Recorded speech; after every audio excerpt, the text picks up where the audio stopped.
Today, we're talking about the craziest, most ridiculous buzzer beaters of all time. Stick around to the end because we got some crazy ones. Let's get some hoops. First up, we have the greatest mistake of all time, which caused one of the best game-tying buzzer beaters ever. In the final moments of Raptors versus Wizards in 2007, Gilbert Arenas made a free throw to increase the Wizards' lead to 3 points. And with 3 seconds on the clock, the ball found itself in the hands of Michael Ruffin. Game over, right? Tell me what you think Michael Ruffin did with 3.8 seconds left on the clock. Did he dribble out until the clock hits triple zeros? Hold the ball till time ran out? Pass the ball to his teammate? Literally do anything else but throw the ball up? If you chose any of those, you deserve a cookie. But unfortunately, Michael Ruffin does not. The Wizards foul down the floor, and it's a deflection by Ruffin. And the play continues. Peterson. That insane buzzer beater by Morris Peterson led to the Raptors playing in overtime, eventually winning the game.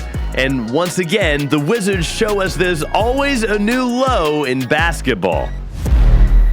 Now, when it comes to buzzer beaters, the further it is, the more impressive. So with that theory, how impressive is a world record? During a game in 2021 between the Thunder and the Pelicans, OKC was down 3 points in the fourth, and with just 4.5 seconds left on the clock, SGA cashed one of the most clutch three-pointers ever to tie the game. Nice. 1.4 seconds on the clock now, everyone gearing up for overtime.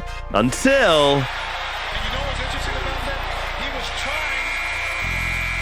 Oh, Brown! Count the bucket for the win! Not only is this a game-winning buzzer beater, but at 61 feet, it's the longest game-winning buzzer beater in NBA history. You see that? That's the face of a man on the other end of a world record buzzer beater. Deflated, depressed, down in the dumps. That's what the opposing side feels. But when you combine it with a dunk, you get something devastating. The most common last-second shots are typically jumpers, but a buzzer-beating dunk? That's more rare than Shaq making a free throw. It was Game 2 of the Western Conference Finals between the Suns and the Clippers. LA was up by 1 point with 0.9 seconds left on the clock, and then... Crowder looking, throws an alley-oop. Oh! He puts it down!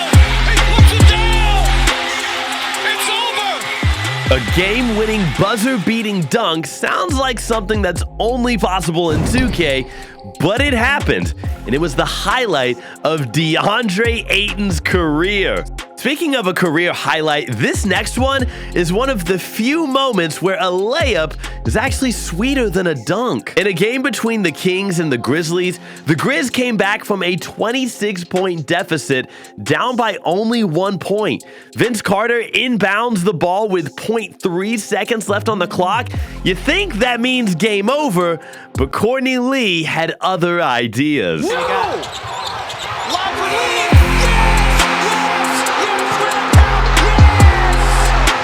Coming back from a 20-plus point deficit was already ridiculous enough, but coming back to win the game with that kind of shot, that's just the cherry on top.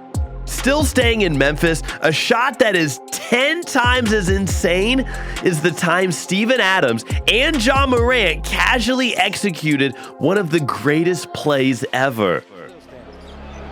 Adams going long, Morant!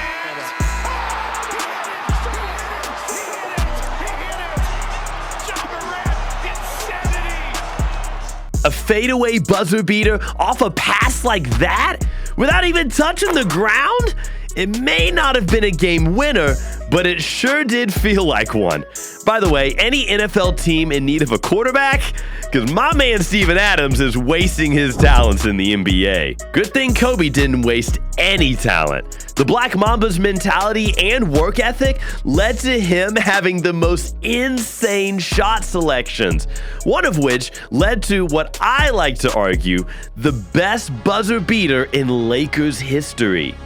Artest looking, gets it to Bryant. Bryant dribbling, has to put it up with the buzzer. Banks it in! Ha-ha! He banks in the three! A fadeaway to the left from behind the arc with a clamp down D Wade glued to you? Just another day at the office for the Mamba. The thing is, that buzzer beater is a decade old. Game-winning buzzer beaters since then in today's NBA, honestly, pretty common. But back in the 60s, no one tried to get a buzzer beater, mainly because buzzers didn't exist at the time. But one man was persistent, Mr. Jerry West. The logo routinely made shots from, well, the logo. And he was making buzzer beaters before buzzers were even a thing. But of all the clutch shots Jerry West made, nothing compares to the 60-foot bomb he made during Game 3 of the 1970 NBA Finals. 8 seconds left to go on the clock. 7, 6, 5. DeBusschere shoots. Hit with 3 seconds to go. 2 seconds, 1 second. West throws it up. He makes it. West threw it up and makes it. Over half court. A 60-foot game-tying buzzer beater in the NBA Finals? That's why he's the man on the logo. Even though the Lakers eventually lost that game because a 60-foot shot was only worth 2 points back then, that shot by Jerry West stands as one of the craziest and most iconic buzzer beaters in NBA history. When it comes to being clutch, Jordan is undeniably the greatest. His airness has made 28 game-winning shots, including the most game-winning buzzer beaters of all time at 9. But among these 9, one remains without a doubt the most iconic. It was the deciding game of the first round of the 1989 playoffs. Cavs were up by 1 with 4 seconds left on the clock. Jordan gets the ball, and then it happened. He looks, he gives to Jordan. Jordan to the circle, puts the shot in the air. Good! The game's over, and the Bulls have won. This buzzer beater is so iconic, it has been immortalized as the shot and goes down as one of the best in MJ's legacy. But the term buzzer beater, if anyone's legacy is defined by that, it's without a doubt Dame Dollar. No player in NBA history has a better collection than him. I mean, how many times has he told us it's Dame time? This one's not just his most iconic, it's also the top 3 most iconic buzzer beaters in modern NBA history. You already know which one I'm talking about. Lillard, long range three.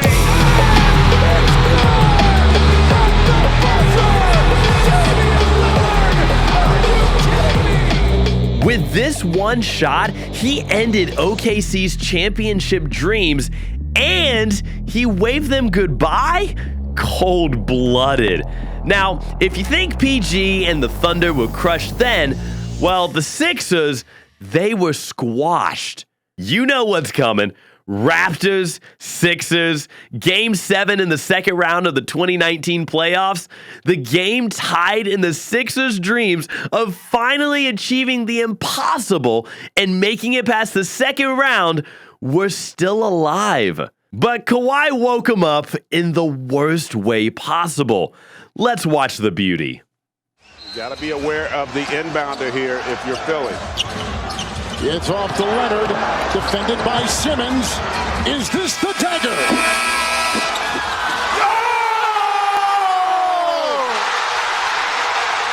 Game! Toronto is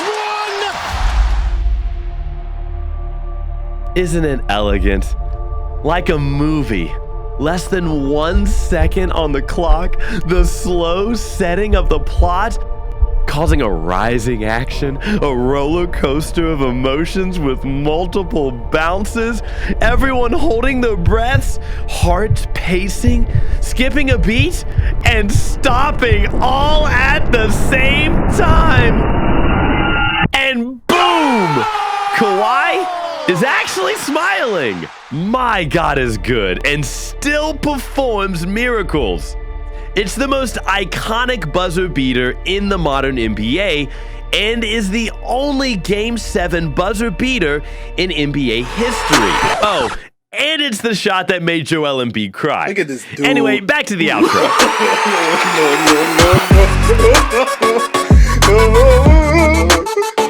No.